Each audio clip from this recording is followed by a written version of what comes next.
Hello everybody, Vigo Shadow here, and today we have a new character on the lineup, which is a green tank. And I feel like we haven't seen a green tank in kind of a while, I'm sure. I don't know. Either way, it is event. The Shared Silence tank was very, very good for event tanks if we're looking down that route for green for sure.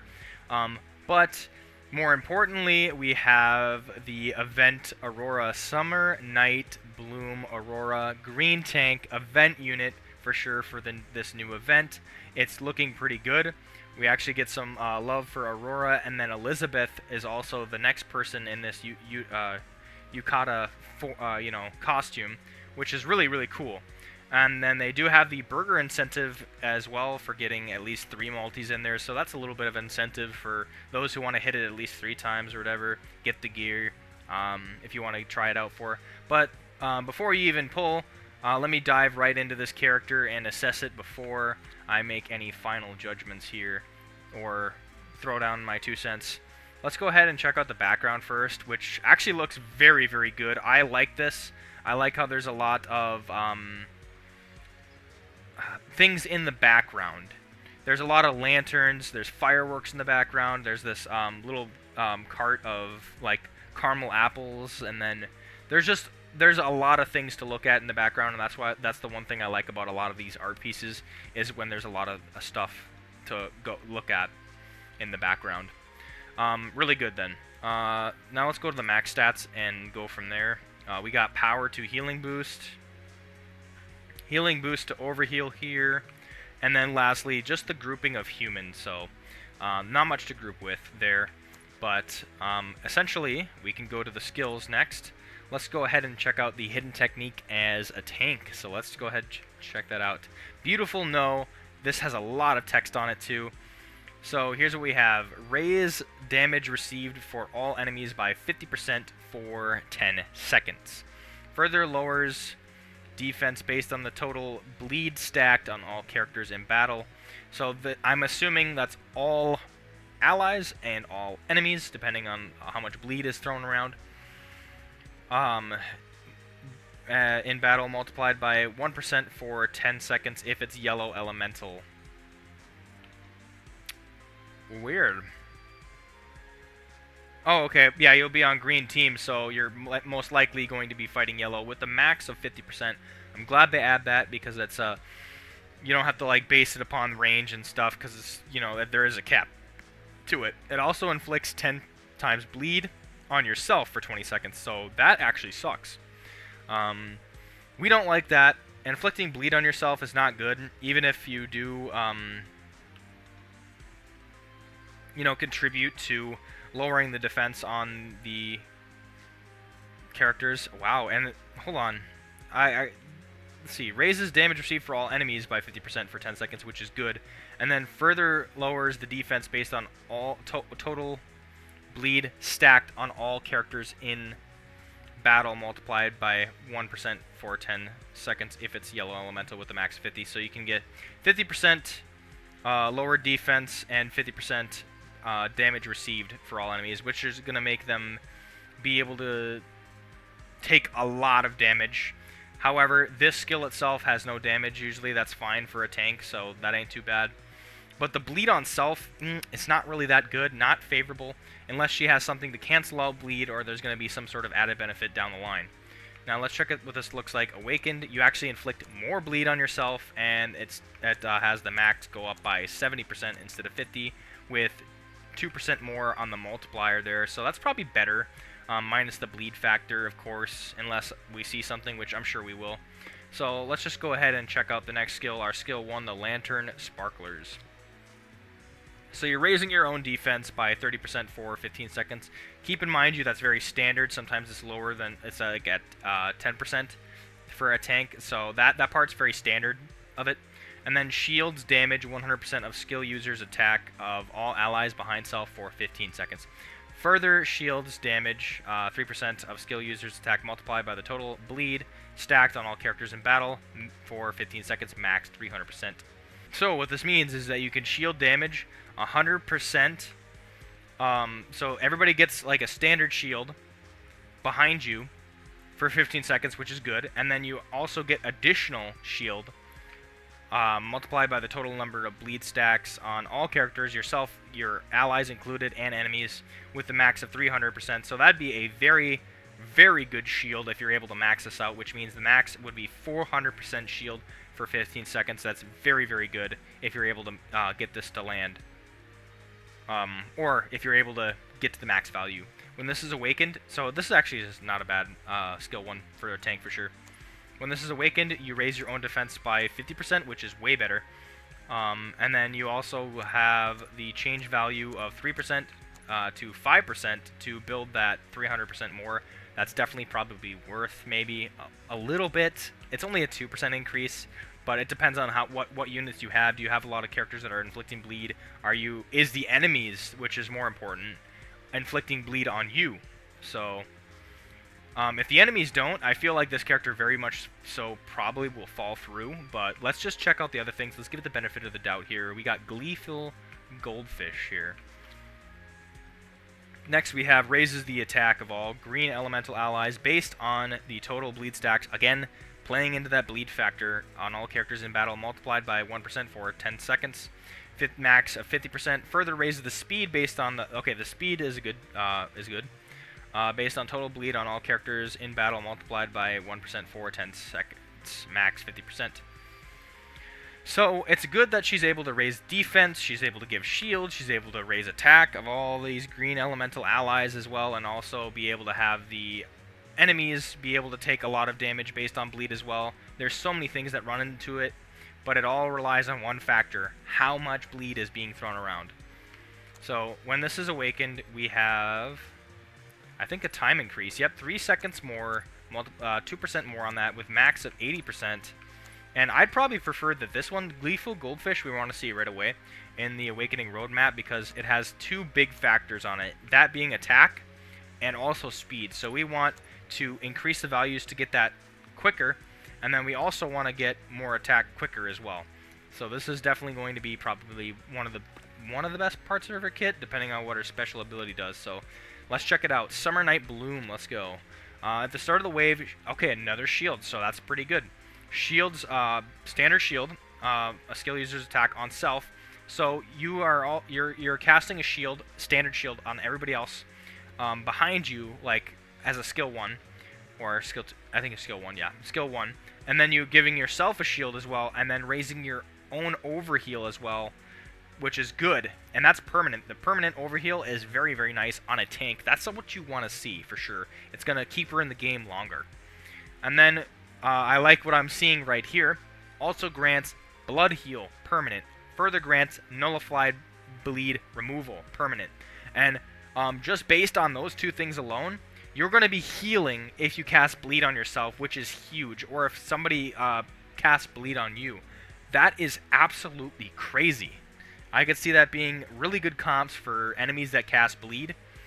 And then you're also healing yourself when you're casting bleed, and you're not taking away damage. So that skill that we've seen right away in her ultimate is now null and void, and is now a perk to bleed yourself, which is crazy. But I don't know how much you heal. You know, I'm not sure if it's like a heal over time, which I'm assuming. I'd have to go back into the status effects and kind of show. But I know nullify bleed removal is no bleed at all. You're not going to be taking damage from that for sure, as the tank. Now your other characters, if they're getting bled, then they probably will definitely still, you know, get hurt from that for sure. But yeah, blood heal. You're gonna be healing yourself if you cast bleed. That's nice. All right, so combo effect and normal attack stay the same on event characters and regular. Let's check out the link gear. I'm actually pretty excited to see what it does. So each time damage is received, which is nice, inflicts bleed on self for 20 seconds. Cooldown 3 seconds, so you could probably get, let's see here, 3, 6, 9, 18. So like 6 stacks of bleed for sure, which would be, yeah, so 6 stacks of bleed, and then inflicts bleed on 3 random enemies for 20 seconds. So that'd be, so let's see, inflicts bleed on 3 random enemies, so that's 3. Ooh, sorry. Math is not mathing for me today. So 6 stacks of bleed times 3. So 18 stacks of bleed. And then if we're counting the stacks of bleed on yourself, that's going to be 6. So we're looking at 20, 24? I think 24. I correct me if I'm wrong, guys, but it's around like 20 to 26. Let's just say 20 to 26 stacks of bleed, which is actually very huge. That means that's 20% shield, or 20% on the shield factor there. There's 20% on the defense. There's 20% on attack, and all that stuff like that. Let's go back into it because I wasn't quite done with her yet. Let's go to the Awakening roadmap here, and then I believe I said Lantern Sparklers was okay, and then the Lantern Sparklers is actually pretty good. You're getting more defense out of it, and shield. The shield is also getting stacked, but what I like better is the A2, the Gleeful Goldfish, because you're able to get the attack on all green elemental allies, and you're also able to get the speed. So having her at A2 is going to be really, really good. A3, I don't think that one was bad. That was the ultimate there.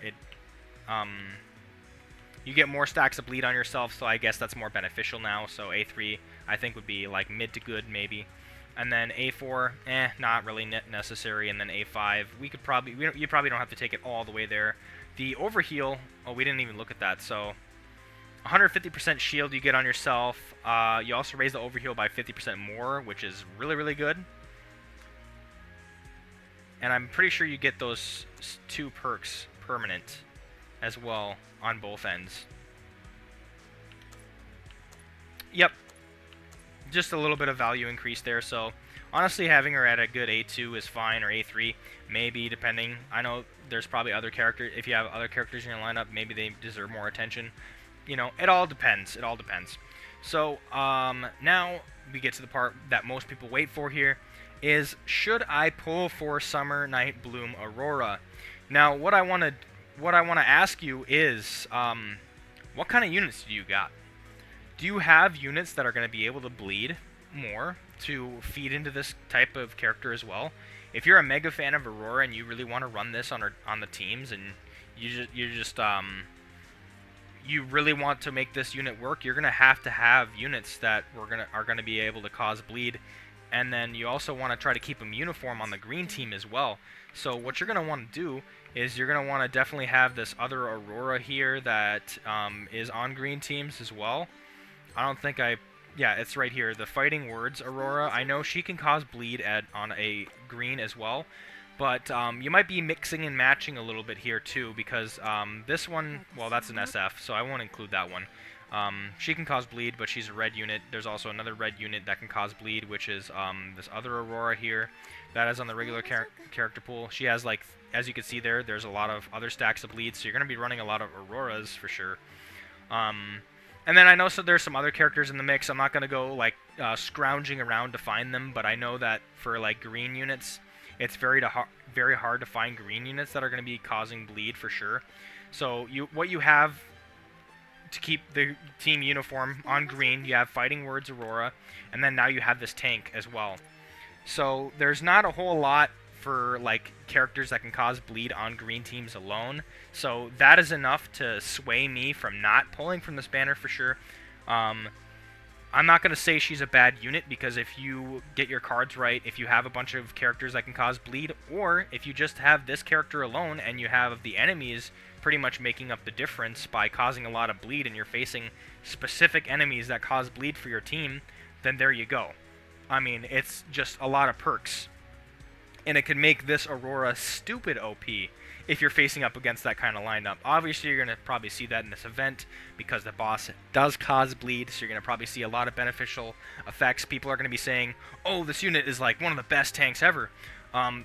Probably because the enemy is causing bleed, and then maybe you have some other characters that are causing bleed as well. That's what's going to make it stupid OP. So I don't see this character becoming...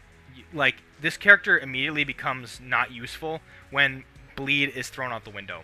Obviously, the character can throw around bleed pretty well with, like I said, roughly around 20 to 26 stacks of bleed if we're counting it from that last magic gear.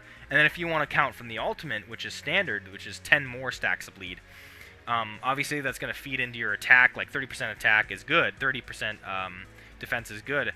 So just having Aurora alone is still probably going to be pretty good as a green tank. It probably beats a lot of the tanks that are out now, but it comes nowhere close to Shared Silence Epsilon that we had that one event for the New Year's. And then also, I don't think this has happened yet, but we have a Magic Gear SS Plus that is coming for the green tank. It's coming in the near future. I don't know what the specifics are or what it's going to exactly be, but be on the lookout because this Sid NPC technique is about to get an SS Plus Magic Gear. And that's enough for me to stick it out and then just run this character, because I'm already running him right now at rank 13. I already have him at SS++. So I'm going to be leveling him up, and then maybe his Magic SS Plus gear might beat out Aurora's. We don't know. I'm just going to stick it out and see in time. But for me, it is a solid pass on the banner, but I know other people that want to make her work. They're a fan of Aurora. You can make these teams work, and they are busted when they're up against the right units. That's all I really have to say about this unit. I definitely wouldn't start pulling it until we see the Elizabeth that comes around, which might be maybe around the 14 days left mark. I don't know, I've seen it kind of come earlier and later. I haven't really pinpointed that, but I will be doing a video on her as well when she drops. Anyway, I'm going to end the video there, otherwise I'm just going to keep on rambling. Vigo, signing off.